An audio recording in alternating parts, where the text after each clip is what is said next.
비하인드는 191회 함께하고 계십니다. NHL 이야기 나눠볼 텐데 먼저 NHL 매치업 리뷰 시간입니다. 이번 주부터 NHL에서 펼쳐지는 경기 중에서 한 경기를 선정해서 집중적으로 다뤄보는 코너고요. 저희가 지난주에 이미 예고해드렸어요. 어떤 경기를 다룰지. 3월 24일 한국 시각 기준입니다. 3월 24일 일요일 아침에 펼쳐졌던 내시빌 프레데터스 대 위니펙 제츠의 경기가 오늘의 메인 대상입니다.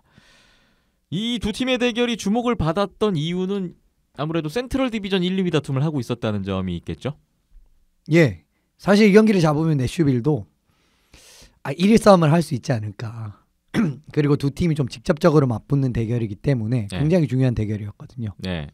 이 경기 전까지 양 팀이 승점 2점 차로 위니펙이 1위, 내슈빌이 2위였고요. 앞선 그 세 번의 올 시즌 맞대결을 보면 3대0 내슈빌 승리, 5대1 위니펙 승리, 5대3 위니펙 승리. 2승 1패인데 공교롭게도 모두 다 원정팀이 승리를 거뒀다는 또 특징이 있었고 23일 만에 3월 1일 이후에 23일 만에 다시 한번 만나게 되는 양 팀이었습니다. 이 경기 전에 양 팀이 모두 패했어요. 위니펙은 4연승을 달리다가 베이거스에게 0대5로 완패를 했었던 상황이었고 위니펙 같은 경우에는 이제 올 시즌 마지막으로 갖는 홈 4연전 시작하는 시점이었습니다. 내시빌 역시 3연승을 달리다가 그 바로 직전 경기에서 피츠버그에게 슛아웃에서 지는 양팀 모두 연승이 끊긴 상태에서 만나게 됐었던 일전이었습니다. 내시빌 대 위니펙 경기 결과를 간략히 정리해드리면 1피리어드는 0대0이었습니다. 하지만 위니펙이 패트릭 라이네 선수가 골대를 2번 맞히는 경우도 있었고 전반적으로 좀 주도하는 내용은 이어졌고요. 2피리어드 초반에 내시빌의 선제골이 나왔는데 이게 비디오 판독 결과 하이스틱 판정으로 노골 처리가 됐어요. 이후에 위니펙이 골 폭풍을 이어갔는데 2피리어드에서만 3골 승기를 잡았고 3피리어드에서도 2골을 추가하면서 결국 최종 스코어 5대0으로 위니펙이 완승을 가져갔던 경기였습니다.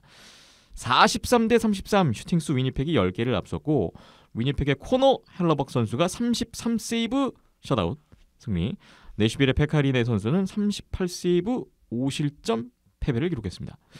두 번째, 세 번째 실점 장면이 좀 많이 아쉬웠을 것 같아요. 카일 코너 선수가 3골 1도움 개인 첫 해트트릭을 기록하면서 팀 승리를 주도했는데 최근 4경기 5골 3도움 아주 페이스가 좋습니다. 여기에 또 함께 또 보조를 했던 케빈 헤이즈 선수가 1골 3도움의 활약을 펼쳤던 위니펙의 완승으로 끝났던 경기였습니다. 좀 팽팽한 대결을 기대했었는데 너무 일방적으로 끝난 것 같아요. 이 경기. 이현숙 기자님 평부터 들어볼까요? 예, 그 전에 조금 말씀드리면 헤이즈 선수는 확실히 팀 컬러에 맞는 선수를 잘 데려왔다라고 저는 판단을 해서 원래 보통 이제 큰 폭의 영입, 어떻게 보면 이라인 센터라는 어떻게 조금 큰 폭의 영입이었는데 굉장히 잘했다라는 부분을 말씀드리고 싶고요. 예. 칼 코너 선수도 헤트트릭 플러스 4포인트에다가 결과적으로 이번 주에 2주의 퍼스트 스타에 선정이 되는 또 영광을 누리게 됐습니다. 이 경기가 아주 큰 작용이 됐을 것 같네요. 그렇죠. 위니펙의 승인부터 짚어봐야 될 것 같은데요. 사이즈라는 이점을 확실하게 활용을 하는 위니펙의 모습을 보실 수가 있었을 겁니다. 리그 최장신 팀은 위니펙 제츠입니다. 예. 리그 31개 팀 중에 최장신이라고 할 수가 있고요. 피츠버그라든지 베이거스라든지 굉장히 극단적인 공수 전환 스피드를 가진 팀이면은 속도전에 좀 애를 먹는 경향이 있거든 하거든요. 하지만 그런 팀이 아닐 경우에는 생각보다 속도전에서 애를 먹는 팀은 아닙니다. 네. 이번 경기에서 위니펙 같은 경우에는 리치, 그러니까 선수들이 키가 크다는 건 리치가 길다라는 말도 이어지죠. 그러면서 확실한 협력 수비랑 포지셔닝을 통해서 내슈빌 선수들이 중앙 지역으로 파고들지 못하게 지속적으로 방해를 해줬어요. 네. 그러면서 내슈빌 선수들은 공격을 풀어나가는데 보드를 돌리는 정도 느낌밖에 공격을 이어나가지 못했거든요. 그 결과 무슨 일이 있었냐고 하면은 포인트샷이라는 좀 어떻게 보면은 그렇게 성공률이 높지 않은 느낌의 슛이라든지 조금은 중앙 지역에서의 슛이 나온다라고 하면 슛블락으로 인해서 이제 포지셔닝이 좋기 때문에 블락을 하는 느낌으로 공격을 원천적으로 차장을 할 수 있었고요. 보드를 이용하는 플레이로 선택지가 한정이 된다라고 한다면은 신장이라는 요소가 보드 플레이만큼 크게 작용하는 부분은 없습니다. 예. 그렇기 때문에 신장이라는 요소가 굉장히 크게 작용하는 위니펙 이 보드 플레이에서도 굉장히 이득을 많이 보면서 어떻게 보면 이번 경기 같은 경우에는 라이네 선수의 2골까지 다 들어갔다면 정말 굉장히 큰 정도의 완승이라고 볼 수 있을 정도로 위니펙의 완승이라고 할 수 있는 경기였습니다. 네, 전에도 언급해 주신 적이 있는데 위니펙이 베이거스나 피츠버그 이렇게 굉장히 그 스피드 하키를 추구하는 팀과 만나면 조금 염려가 된다. 하지만 뭐 내슈빌 같은 팀 정도는 뭐 큰 어려움 없이 지금 잡을 수 있는 확실한 어떤 사이즈의 이점 또 그런 점을 또 말씀을 주셨네요. 내슈빌도 사실 그렇게 느린 팀은 아니거든요. 네. 전반적으로 그렇게 느린 팀은 아닌데 근데 최근에 이제 로스터 보강을 통해서 좀 느려지긴 했죠. 그런데 그렇게 느린 팀이 아님에도 불구하고 완벽하게 차단하는 모습이 역시 위니펙이 괜히 여러 전문가들이 스탠리컵 파이널에 오를 만한 팀이다라고 하는 게 아니구나라는 부분을 느낄 수 있었습니다. 네, 위니펙의 승인을 짚어주셨는데 내시빌도 이 경기를 굉장히 중요하게 생각했을 거고 준비를 했을 텐데 이렇게 대량 실점 완패를 당할 줄은 몰랐단 말이죠. 패인을 짚어주실까요? 결과적으로 효과적인 지역의 진입, 위니펙 선수들이 지역에 진입을 하는 부분을 효과적으로 막아내지 못한 게 제일 큰 문제였어요. 네. 전방의 공격수한테 빠르게 퍽을 연결한 이후에 안정적으로 지역을 진입을 하는 위니펙의 공격 전개에 있어서 내슈벨이 효율적인 제어를 전혀 하지 못했습니다. 어떻게 보면 내슈벨이 이번 경기에 굉장히 수세적으로 경기에 임했다라고도 할 수가 있는 부분을 여러 가지에서 볼 수가 있었는데 그 부분은 이제 지역을 진입하는 과정에서 블루라인에서 선수를 3명을 세우는 이제 이런 느낌으로 초반을 전개를 했는데 결과적으로 신통치 못했죠. 굉장히 쉽게 뚫리면서 지역을 많이 허용하는 모습이 나왔고요. 이후에 3대0, 2대0, 3대0이 되면서 조금 더 공세적으로 취하자라고 해서 그 3명의 선수 중에 가운데 선수의 포워드를 약간 전진해서 배치를 하는 식으로 약간 조율을 선택을 했습니다. 근데 이것 역시 그렇게 큰 실효를 이제 거두지 못했고요. 약간 좀 원투투 같은 느낌으로도 배치를 하면서 결과적으로는 후방에 있는 수비수가 블루라인까지 올라오는 느낌으로 차단을 하는 이런 식으로 이제 지역 봉쇄책을 조율을 했는데 이 역시 큰 실효를 거두지 못하면서 아주 그냥 손쉽게 위니펙 선수들이 내슈빌 지역으로 진입을 할 수 있었던 것이 가장 큰 승리의 원인이 아니었나 싶습니다. 네, 내시빌로서는 말씀 주신 대로 참 뭐 하나 풀어가기가 힘든 그런 경기 양상으로 흘러갔던 것 같고 지금 내시빌이 이 경기까지 지면서 위니펙에게 3연패를 당했어요. 근데 이 3경기 다 지금 5골을 내주면서 지금 완패를 당하는 결과가 나와서 플레이오프 가서 혹시 다시 만나게 된다고 생각을 해보면 내시빌로서는 쉽지 않을 것 같다는 생각이 벌써부터 듭니다. 위니펙을 또 만난다면요. 올해는 의외로 더 빠르게 끝날 수 있는 가능성도 있을 것 같은데 지금 같은 경기력이라면 저도 장담은 못하겠습니다. 그렇군요. 자, 박김전 PD님은 이 경기 또 어떻게 보셨는지 궁금합니다. 예, 정말 오랜만에 NHL 경기를 정자세로 앉아서 전날 술을 많이 먹어서 라이브로는 보지 못하고 다시 보기로 봤거든요. 네. 위니펙이 빠른 팀이구나라는 거를 느꼈었고요. 내시빌이 상대적으로 느렸나 이런 생각이 들 정도로 그랬었고 1피리어드 초반만큼은 그래도 내시빌이 좀 압박도 하고 초반에 뭐 퍼커팅도 하고 하면서 많이 점유율을 가져가고 뭐 찬스도 만들려고 애를 썼는데 위니펙은 또 거기에서 끊어내면서 빠르게 역습으로 치고 나가는 장면들을 만들어내면서 대처를 했거든요. 그러면서 내시빌이 점점 뒤로 밀려나지 않았나. 그렇게 쉽게 뚫리고 하다 보니까 그런 생각이었었고요. 그리고 1피리어드 후반 중후반쯤 가서 이제 피케수반이 페널티를 범하는 장면이 나오는데 그때 이후부터는 아예 흐름이 넘어가서 위니펙 주도하에 경기가 쭉 이어져 가는 그런 느낌이었었고요. 이 피리어드 초반에 뭐 하이스틱으로 노골된 장면이 나오긴 했었는데 그 전에 또 내시빌이 좀 억울할 법한 장면이 있긴 있었거든요. 그 바로 하이스틱 골 나오기 전에 한 1, 2분 전 상황인데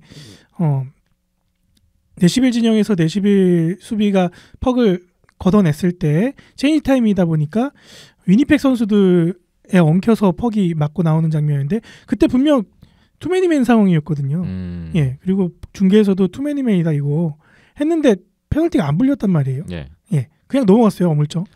불렸어야 맞는 거고 갔던 상황인데 그 문이 열리면서 네. 거기로 들어갔다라고 이제 판정을 하지 않았나 싶습니다. 근데 심판들도 사람이다 보니까 가끔 NHL이라고 해도 좀 뭐 저런 판정을 하지? 이런 부분이 판정에 대한 많이 논란은 나오는 것 NHL도 같습니다. 있어요. 네, 좀 애매해서 내가 모르는 또 다른 룰이 있나 이런 생각이 들었었고요. 근데 연습 기자님한테 확인해 보니까 아니라고 이거 페널티 받다라고 하셔가지고 아 다행히 내가 잘 봤구나라는 생각이 듣고 그 판정 그리고 그거하고 하이스틱 골까지 겹치니까 그게 한 2, 3분 내에 후루룩 하고 상황이 펼쳐지다 보니까 내시빌 입장에서는 아 오늘 경기 안 풀리네. 이런 느낌이 들 수밖에 그 두 가지 없겠더라고요. 상황이 오늘 경기 패배를 약간 예고하는 듯한 그렇죠. 그런 느낌이네요. 가뜩이나 1피리어드 후반에 주도권 내주고 힘든 경기를 펼치고 있어서 어려웠다가 그걸 좀 타파할 수 있는 상황이 두 번이나 찾아왔는데 그게 다 이제 무위로 돌아가게 됐죠. 그러면서 경기는 좀 많이 이쪽 위니펙 쪽으로 넘어왔었고 네. 거기에서 이제 득점이 발생이 되고 또 이 피리어드 막판에 연속골이 터지면서 그러면서 약간 리네가 멘붕이 오지 않았나 그런 생각을 좀 하게 됐었고요. 세 번째 네. 골 같은 경우에는 그쵸 거의 뭐 멍 때리다가 먹은 그런 골이다 보니까 두 번째 골 같은 경우에는 뭐 어쩔 수 없이 수비도 없고 하니까 혼자 몸을 날리면서 하다 보니까 뭐 스틱도 놓치고 그러면서 자기 몸 맞고 들어가기도 했는데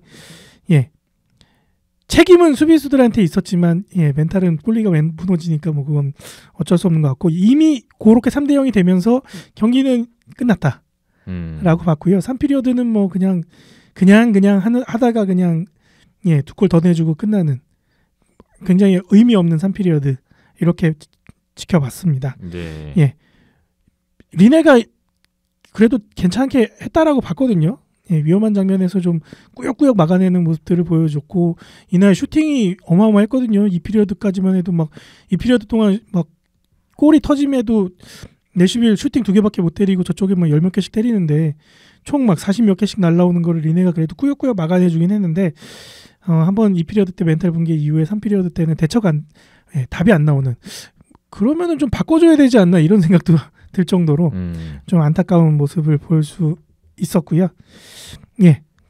꼴리가 이렇게 힘들어하면은 수비수들이 좀 잘해줘야 되는데 항상 득점 상황에 보면은 리네 주변에는 수비수들이 없는 돌아오지 않는 수비수들 뿐이었던 그런 상황이었었고 반대로 이제 헬러버 꼴리가 활약할 때에는 항상 디펜스들이 뭐 슈플록도 해주고 그다음에 리바운드 커버도 해주고 이러다 보니까 셧아웃까지 완성시킬 수 있었던 그런 경기가 아니었나 싶었습니다. 내슈빌의 페카리네 선수가 38세이브 뭐 여러 가지 뭐 중요한 세이브도 했는데 말씀 주신 대로 뭐 두 번째, 세 번째 실점 이후에는 뭐 약간 전의를 상실할 수밖에 없는 그렇죠.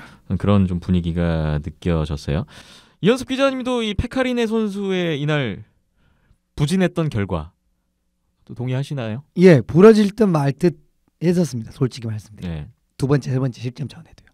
그런데 결과적으로 부러졌죠. 1피리어드부터 좀 불안했었어요. 굉장히 불안했었고 근데 결과적으로 무너졌던 부분 경기에도 큰 도움이 되지 못했다라고 할 수 있을 것 같고요. 이걸 보고 현지 이제 중계에서도 막 그런 장면이 많이 나왔는데 참 서부 결승 7차전이 많이 생각이 났습니다. 아하.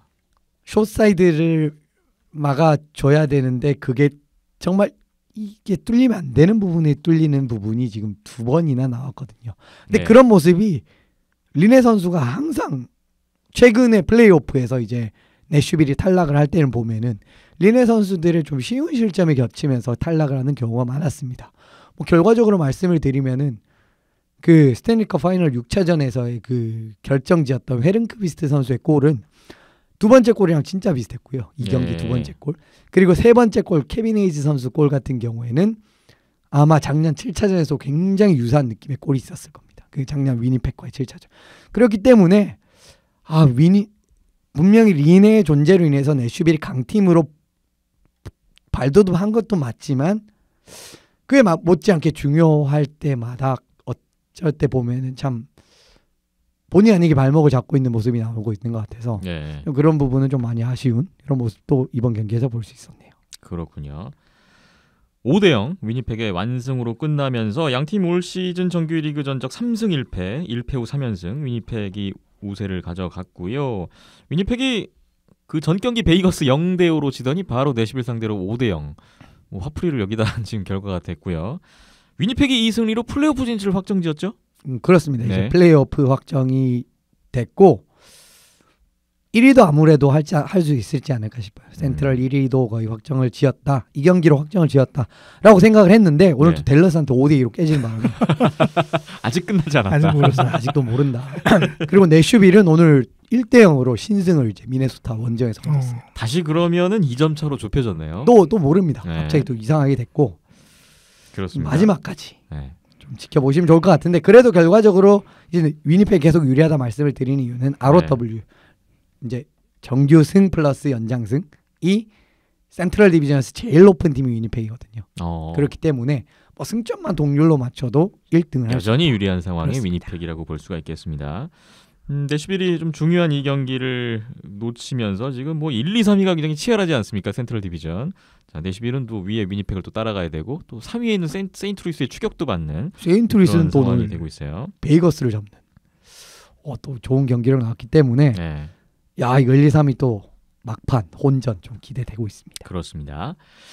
위니펙 제츠의 승리 소식을 봤던 매치업 리뷰 여기까지 하고요. 이제 다음 주에 저희가 또 살펴볼 경기는 어떤 경기인지 주목되는 매치업 소개를 주실까요? 어떤 또 경기 선정하셨습니까?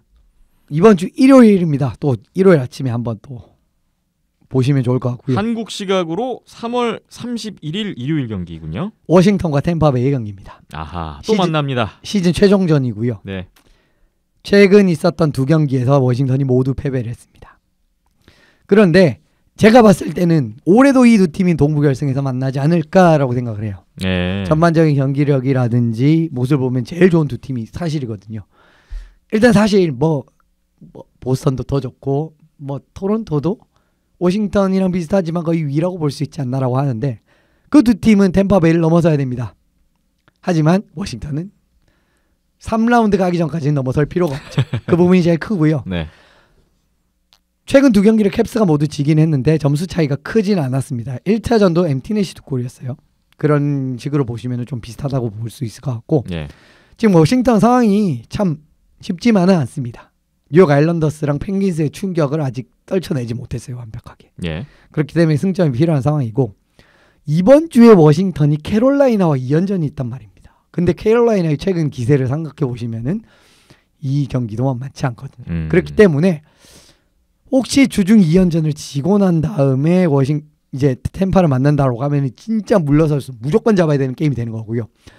혹시 이번 주 3연승을 거둔다라고 하면은 사실 메트로 1위는 확정이다라고 보시면 될 것 같습니다. 현재 순위는 센트럴 1, 2, 3위만큼이나 메트로폴리탄 1, 2, 3위도 정말 치열하거든요. 예, 장난 아니죠. 지금 네. 뭐 96, 95, 95. 어떻게 될지 모릅니다. 피츠버그 한 경기 더 하긴 했는데 거의 이 정도면 차이가 없다라고 보시면 될 것 같고요. 예. 템파 같은 경우에는 사실 뭐 남은 정규 시즌 일정이 그렇게 중요하지는 않죠. 이미 뭐 결정돼 있고. 이미 뭐 네. 1등이니까 우리가 네. 1등이니까거든요. 그런데 남은 경기가 워싱턴, 보스턴, 토론토. 오늘 보스턴이랑 붙었지만 아직 요 세 팀과의 경기 한 번 더 남아 있습니다. 예. 그렇기 때문에 근데 보스턴, 토론토 같은 경우 2라운드 매치업이고요. 워싱턴이면 3라운드 매치업이 제일 유력한 팀이기 때문에 네. 기선을 제압하기 위해서도 어떻게 보면 초전이 될 수 있는 워싱턴과의 경기는 상당히 중요하지 않을까 해서 워싱턴 템파베이를 꼽았습니다. 한국 시각 기준 3월 31일 일요일 오전 8시에 펼쳐지는 워싱턴 캐피털스와 템파베이 라이트닝의 대결 저희가 다음 주에 또 이 경기를 리뷰해 보는 걸로 하겠습니다. 예, 청취자분들도 같이 보시고요. 댓글로 경기 감상 후기 남겨주시면은 같이 이야기를 소개해드리고 나누면 좋을 것 같습니다. 네. 비하인드넷 함께하고 계십니다. 잠시 후에 NHL 핫앤낫 이어갑니다.